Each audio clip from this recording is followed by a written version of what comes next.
Bienvenue dans l'épisode 002 de Fais voyager ton entreprise. Aujourd'hui, nous allons parler du rôle de la confiance comme entrepreneur.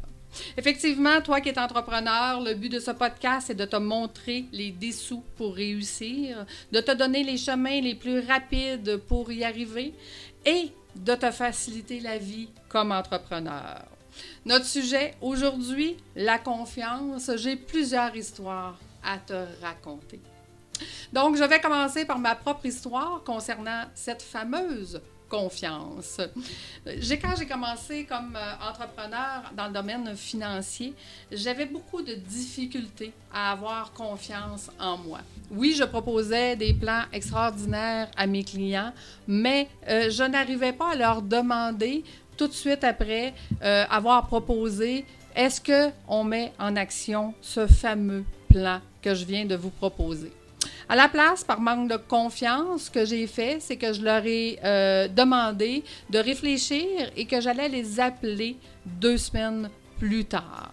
Qu'est-ce que ça a donné comme résultat? Vous le savez, quand on prend des formations, souvent, après quelques jours, il nous reste que 10% des formations que nous avons apprises dans notre mémoire. Donc, quand je les rappelais 2 semaines plus tard, bien, il arriva ce qui arriva, c'est que les gens avaient oublié pourquoi ils devraient me faire confiance. Donc, vous imaginez que ça a pris 1 an et demi avant que je réussisse à avoir cette confiance, avant que je réussisse à pouvoir leur demander tout de suite, après avoir proposé le plan, est-ce que nous le mettons en action dès maintenant? Qu'est-ce qui a changé ma vie après 1 an et demi? C'est que j'ai eu des histoires de mes clients à qui ça avait changé leur situation, qu'ils étaient en bien meilleure situation avec le plan que je leur avais proposé. Donc, c'est à ce moment-là que j'ai gagné en confiance et c'est à ce moment-là que je pouvais me servir de ces histoires pour venir aider les clients que je rencontrais. Le résultat, c'est que durant les 1 année et demie que j'ai commencé à travailler, par manque de confiance, tous les gens que j'ai rencontrés n'ont pas eu le plan d'action que je leur proposais, donc n'ont pas eu les résultats qu'ils avaient le droit d'avoir. Vous savez, j'enregistre cette émission, nous sommes en 2021, nous sommes en plein COVID. Dans quelques années, nous allons peut-être en rire, mais présentement, la situation est que ce n'est pas facile pour certaines personnes. Leur plan de vie qu'ils avaient planifié est complètement défait. Puis de l'autre côté, on a des gens qui disent, grâce au COVID, je vis de l'expansion comme j'en ai jamais vécu, et le risque, c'est qu'ils vivent de l'implosion.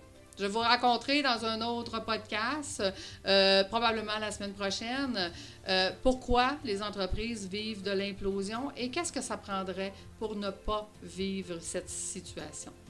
Donc, la confiance, pour ma part, ça a été long. Ça m'a pris des exemples pour pouvoir y croire moi-même et pour être capable d'accompagner les entrepreneurs dans ce chemin qui était si difficile de me faire confiance. Je vais vous raconter l'histoire de, on va l'appeler Julie. Julie est un entrepreneur. Julie, elle a un grand manque de confiance dans son produit et service qu'elle offre à ses clients. Donc, Julie, depuis plusieurs années, multiplie les formations. Elle étudie avec les meilleurs formateurs mondiaux. Elle prend des formations, puis des semaines de formation à l'extérieur du pays, de l'immersion en formation et tout ça, pour développer ses compétences en pensant que ses compétences seront développées que sa confiance sera développée par les compétences. Erreur, très grande erreur, parce que si tu ne crois pas toi-même que tu peux aider quelqu'un, bien comment quelqu'un pourrait croire que tu peux l'aider. La confiance comme entrepreneur est un des points les plus importants. Je vais vous partager maintenant une histoire vraie qui est arrivée et qui fait qu'aujourd'hui, quand j'accompagne mes entrepreneurs, je leur donne le chemin le plus facile, mais je leur donne aussi confiance de prendre ce chemin-là et que celui-ci va fonctionner. Donc, nous sommes à l'université. Nous avons des étudiants qui sont juste là en train d'apprendre.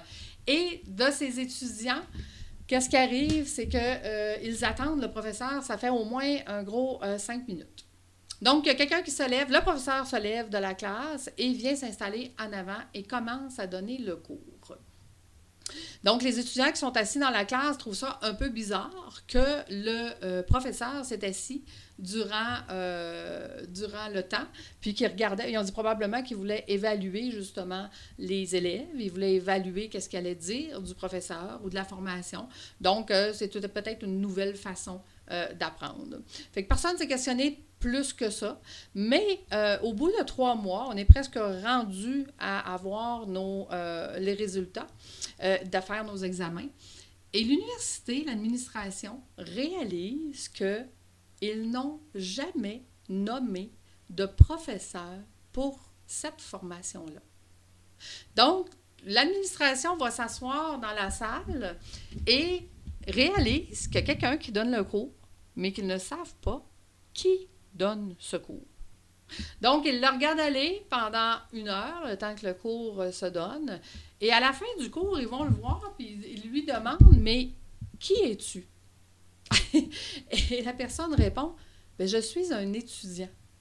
Et quand j'ai vu que le professeur ne se présentait pas, j'ai été en avant et j'ai donné le cours. » « Oui, mais où as-tu pris tes compétences pour donner ce cours? » Il dit, « C'est simple.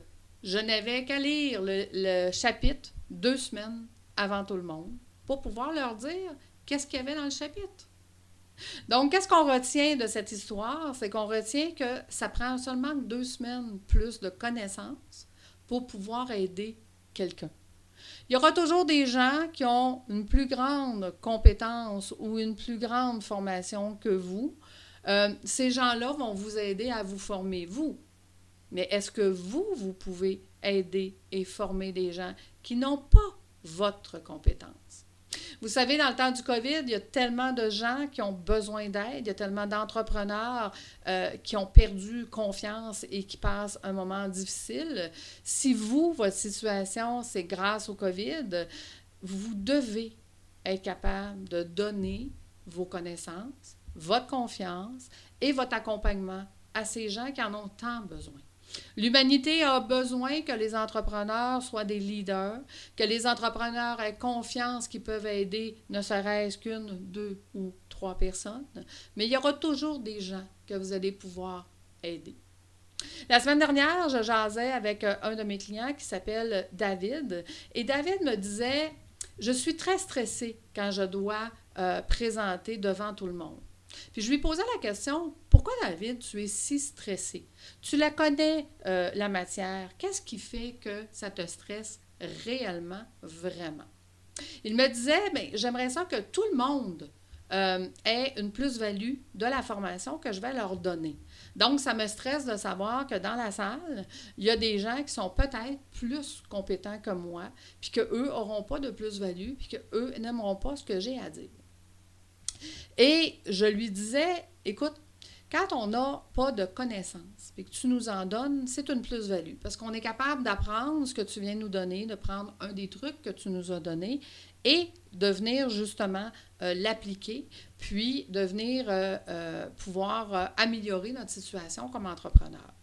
Prenons la situation inverse, il y a quelqu'un qui a plus de compétences que toi sur le sujet et que tu lui rappelles que les bases pour bien réussir dans ce domaine sont telle ou telle chose. Si moi, je le sais que ces bases-là, effectivement, sont les meilleures choses à faire pour réussir, c'est soit que j'ai oublié puis que j'ai arrêté de le faire, puis que tu viens de me rappeler qu'il faut que je continue, parce que c'est ça la clé du succès. Ou bien, si je le fais encore et que je le fais bien, tu viens de me réconforter en disant « Ah, je me souviens quoi faire et je le fais encore. Bravo. Bravo, je peux me féliciter de ne pas avoir oublié quoi faire. Et c'est peut-être une des raisons qui fait qu'aujourd'hui, ça fonctionne encore, puis que j'ai encore des résultats. mais qu'il ne faut pas que j'oublie. Donc, David, d'après toi, qui as-tu aidé? Tu as aidé tout le monde, peu importe si j'avais plus ou moins de compétences dans ce que tu viens de nous raconter, tu viens de nous donner à tous et chacun une plus-value pour pouvoir continuer à bien faire ou pour pouvoir améliorer notre façon de faire. Vous savez, ma cliente qui avait peu de confiance aujourd'hui a encore beaucoup de difficultés à pouvoir vendre ses produits et services par manque de confiance. Elle n'a pas d'exemple de client puisqu'elle n'accompagne pas de clients parce qu'elle n'est pas capable de leur proposer de bien les accompagner. Elle multiplie les formes et les façons de faire pour y arriver. Je la vois travailler fort, mais elle n'a pas accepté de se faire accompagner, de faire confiance en quelqu'un qui va lui dire « Prends ce chemin-là va être beaucoup plus facile pour toi, va être beaucoup plus rapide et fais-moi confiance. » En faisant confiance à quelqu'un, on vient d'augmenter sa propre confiance qui fait qu'on est capable de commencer à accompagner les gens dans notre domaine, dans nos expertises. Vous allez vous dire, oui, mais Lucie, tu as multiplié toi-même les multiples formations. Vous le savez, en intro, je vous le dis, puis c'est l'Autorité des marchés financiers qui m'oblige à vous le dire, je m'en excuse, mais je vous le dis, j'ai beaucoup de certificats. Mais je ne l'ai pas fait pour gagner en confiance. Ça me prend un an et demi pour gagner en confiance. Je l'ai fait pour gagner en compétences, pour pouvoir accompagner mes entrepreneurs d'une autre façon.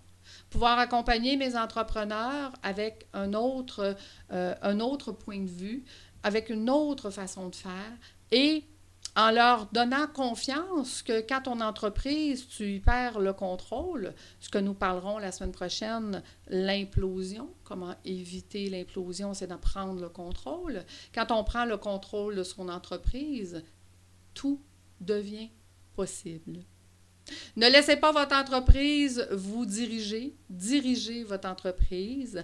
Allez vous chercher les ressources alentour de vous qui vont vous aider, qui vont améliorer, qui vont vous faciliter la vie, qui vont vous permettre de pouvoir aider encore plus. Vous savez, ma mission de vie aujourd'hui, à l'âge que j'ai, je suis capable de dire que ma mission de vie est d'accompagner les entrepreneurs qui vont aider l'humanité. L'humanité au sens large, pour certaines personnes, aider l'humanité, ça peut être dans des projets écologiques. Pour d'autres, ce sont des projets humanitaires. Pour d'autres, ça va être sur des projets financiers. Si on augmente les finances de tout le monde va pouvoir plus donner. Moi, j'aide les gens à augmenter leur rentabilité du côté financier pour qu'ils puissent redonner encore plus au niveau humanité. Donc, leur humanité, pas la mienne que je choisis. Qu'est-ce qu'eux peuvent donner? J'ai toujours dit, tu ne peux pas donner ce que tu n'as pas. Donc, comment faire pour augmenter ta rentabilité, pour pouvoir donner plus toi-même à ceux à qui tu veux donner? Okay? Parce qu'eux aussi pourront redonner. Donc, vous voyez dans le sujet d'aujourd'hui, avoir de la confiance dans son entreprise, c'est extrêmement important. Posez-vous la question comme entrepreneur.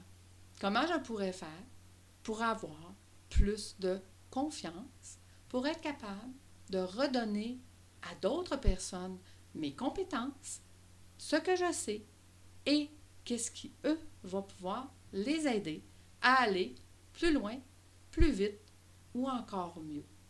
Voilà, c'était le podcast de la semaine. Écoutez, je vous donne rendez-vous dans notre podcast de la semaine prochaine où je vous parlerai des entrepreneurs qui vivent de l'implosion.